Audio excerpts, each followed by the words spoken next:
Hello everyone, আমি কিভাবে আনারসের চাটনি করি চলো তোমাদের সাথে শেয়ার করি। তো কড়াইয়ের মধ্যে আমি একটু ঘি দিলাম, তার মধ্যে আমি কাজু বাদামগুলো দিয়ে দিলাম, তারপরে আমি একটু এলাচ গুঁড়ো দিলাম, তারপরে আনারসটা আমি কুড়ে রেখেছিলাম, ছাড়িয়ে কুড়েছিলাম, তো সেটা দেখানো হয়নি, ওই জন্য কুড়া ছিল সেটাই আমি দিয়ে দিলাম। তারপরে একটু কিশমিশ দিলাম, দিয়ে ভালো করে একটু নাড়চাড় করতে হবে।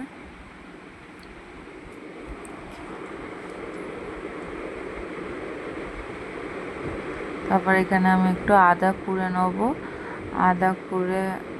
আদা একটু দেবো, একটু আদা দিয়ে দিলাম।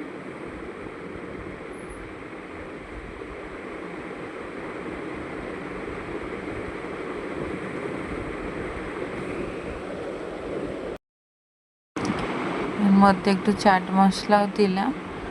তো এইভাবে ভালো করে নাড়চাড় করে নেবো।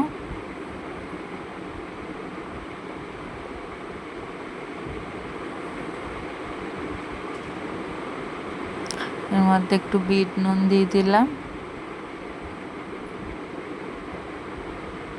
তারপর আমি চিনি দিয়ে দেবো, পরিমাণ মতন চিনি দিয়ে দেবো। এটাতে আমি জল ইউজ করব না।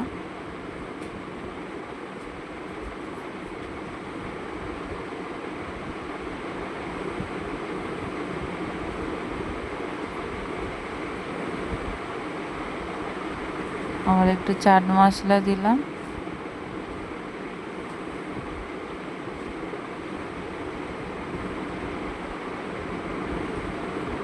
তো এইভাবেই আনারসের চাটনির রেসিপি রেডি।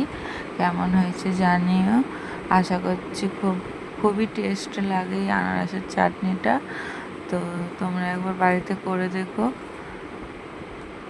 আশা করছি ভালো লাগবে। তোমরাই বলো কেমন হয়েছে।